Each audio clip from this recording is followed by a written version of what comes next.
আজকাল আমার ছেলে এই নতুন জিনিসটা নিয়ে খুব ব্যস্ত থাকে। এটা কি এখনও অ্যাকচুয়ালি বোঝেনি, ও ভাবে এটা ওর নতুন খেলনা। তো এইভাবেই শুরু হয়েছিল আমাদের লাস্ট সানডের সকালটা। অনেক খেলাধুলো করে, স্নান সেরে, লাঞ্চ করে আমরা সবাই রেডি হয়ে বেরিয়ে পড়েছিলাম। এই সানডের সন্ধেটা আমার জন্য খুবই স্পেশাল ছিল, কারণ আমার ছেলে ফার্স্ট টাইম আমার বড় পিসির বাড়ি গেছিল। আমার ছেলের সম্পর্কে এটা ওর বড় পিসি দিদার বাড়ি, তার সাথে এটা ওর বড় মামার বাড়িও। সো মামার বাড়ি যাচ্ছে আর স্পেশাল কিছু হবে না তা তো হতে পারে না। ওর মা বাড়ি থেকে যখনই শুনেছে আমরা যাব, ওর জন্য একটা খেলনা আগে থেকে কিনে রেখেছিল, আর আমরা যাওয়ার সঙ্গে সঙ্গে কিন্তু এই খেলনাটা ওকে দিয়ে দিল।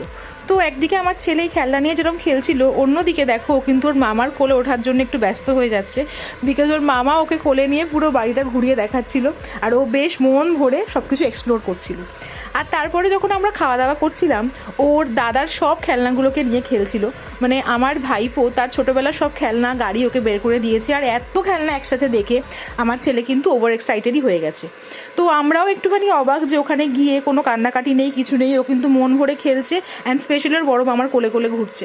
আর এখানে দেখো আমরা বাড়ি ফিরবো বলে সবাই কিন্তু রেডি দাঁড়িয়ে পড়েছি, ও কিন্তু দেখে যাচ্ছে ওর বড় মামিকে মামার কোল থেকে।